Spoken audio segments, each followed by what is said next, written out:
જય માતાજી, હર મહાદેવ મિત્રો. મારા જીવનના એક નવા પડાવની શરૂઆત કરી રહી છું ત્યારે જેટલા પણ લોકોએ મને શુભેચ્છાઓ આપી, મને પ્રેમ અને આશીર્વાદ આપ્યો હોય, દરેકનો હું દિલથી આભાર માનું છું. રહી વાત કે મારા સગપણને લઈને છેલ્લા ઘણા સમયથી મીડિયામાં અનેક તર્ક વિતર્ક, અનેક ચર્ચાઓ ચાલી રહી છે, જેને લઈને હું અત્યાર સુધી મૌન હતી, કારણ કે વાત મારા સુધી સીમિત હતી. પણ વાત જ્યારે હવે મારા પરિવાર પર છે, મારા પિતા પર છે, ત્યારે એક દીકરી તરીકે હવે મારાથી સહન નથી થતું અને મને લાગ્યું કે હવે આજે મારે બોલવું પડશે. એક બ્રહ્મકન્યા હોવાનું, એક બ્રહ્મ દીકરી હોવાનું મને એટલું ગૌરવ છે કે જેને હું કદાચ શબ્દોમાં નહીં વર્ણવી શકું. અને હું અહીંયા સુધી પહોંચી છું એના માટે શિક્ષિત અને સમજણી જે બ્રહ્મશક્તિઓ છે, બ્રહ્મ સમાજના લોકો છે, એમનો ખૂબ ખૂબ ફાળો રહ્યો છે મારી આ જર્નીમાં. અને હું તો નસીબદાર છું કે મને 18 વર્ણના લોકોનો પ્રેમ અને સપોર્ટ મળ્યો છે અહીંયા સુધી પહોંચવામાં. મારો પરિવાર તો છે જ, મારી ઢાલની જેમ મારા પિતા છે મને સપોર્ટ કરવામાં, પણ આપ સૌનો પણ ખૂબ ફાળો છે. પરંતુ કહેવાતા સભ્ય અને મોડર્ન સમાજમાં જ્યારે અમુક 2-4 અસામાજિક તત્વો છે જે લોકો અત્યારે પણ દીકરીઓ માટેના રૂલ્સ અને રેગ્યુલેશન નક્કી કરશે કે દીકરીઓનું લિમિટ ક્યાં સુધી હોવી જોઈએ, દીકરીઓને ફ્લાય કરવા માટે પાંખો મળી છે, એને વીંજવાની અને એને કાપવાની વાતો છે. આ બધી દીકરીઓ અત્યારે તેજસ જેવી પ્લેનો ઉડાઈ રહી છે, યુદ્ધ કરી રહી છે, રણ મેદાનમાં છે, સંસદમાં છે, વિજ્ઞાન અને ટેકનોલોજીમાં છે. હમણાં ઓપરેશન સિંદૂર જે થયું એમાં 2 દીકરીઓએ લીડ લઈને આપણને પૂરા દેશને ગૌરવ અપાવ્યું. ત્યારે શું 2-4 આવા અસામાજિક તત્વો નક્કી કરશે કે એક દીકરીનો લાઈફ પાર્ટનર ચૂઝ કરવાનો શું એને હક નથી?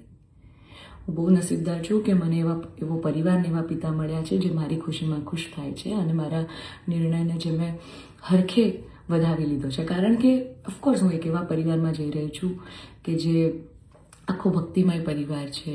બહુ જ પરિવારના લોકો અને મારો પાર્ટનર મને એટલો પ્રેમ કરે છે કે જેમને હું જે છું, જેવી છું, જે પણ છું, મને ખૂબ આદરથી, સત્કારથી એ લોકોએ સ્વીકારી છે. રાત દિવસ જ્યાં ગાયત્રી મંત્ર, નવકાર મંત્રના જાપ થાય છે, આવા પરિવારમાં હું જઈ રહી છું. મને ખૂબ જ ગૌરવ છે. એટલે હું તમામ બ્રહ્મશક્તિઓ, સમજણી અને શિક્ષિત જે લોકો છે, બાકીના લોકોના મગજમાં નહીં ઉતરે કદાચ આ વાત, પણ જે લોકો શિક્ષિત છે, સમજુ છે, એ લોકોને હું નમ્ર વિનંતી કરું છું કે આવા 2-4 જે અસામાજિક તત્વો છે ને, કે જે દીકરીઓની પાંખોને કાપવાની વાતો કરી રહ્યા છે, પ્લીઝ એને સમાજમાંથી દૂર કરો, નકર આપણો સમાજ ક્યાંયનો નહીં રહે. તમે દીકરીઓનું સારું જ કરવા માંગતા હોય ને તો દીકરીઓના શિક્ષણ માટે વાત કરો. નાની નાની દીકરીઓ પર જે બળાત્કાર થઈ રહ્યા છે એના માટે વાત કરો. દીકરીઓની પ્રતિભાને આગળ લાવવાની વાત કરો. ચલો, આ બધી પ્રતિભાને બધું તો મોડર્ન વસ્તુ થઈ ગઈ. હજી જૂના 18મી 17મી સદીના કુરિવાજો આપણા સમાજમાં ચાલ્યા આવે છે. હજી કેટલા બાળ લગ્ન થાય છે આપણને બધાને ખબર છે. સાટા પ્રથા ચાલુ છે જેની પીડિત હું પણ છું, તમને બધાને ખબર છે. દીકરીઓના પૈસા લેવામાં આવે છે. અલા, દીકરીઓને તમે ઘૂંઘટામાં રાખો છો અને તમે એમ કહો છો કે અમે દીકરીઓનું સારું કહેવા માંગીએ છીએ.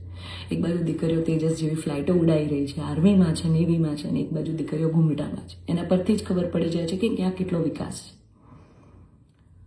હું દરેક બ્રહ્મ શક્તિઓને, બ્રહ્મ આગેવાનોને નિવેદન કરું છું, આજીજી કરું છું કે આવા અસામાજિક તત્વોને સમાજમાંથી હટાવો. જેટલા પણ લોકો હવે મારા પરિવાર વિરુદ્ધ કંઈ પણ પોસ્ટિંગ કરશે, કમેન્ટ કરશે, એમના વિરુદ્ધ હું કાયદેસરના પગલાં લઈશ.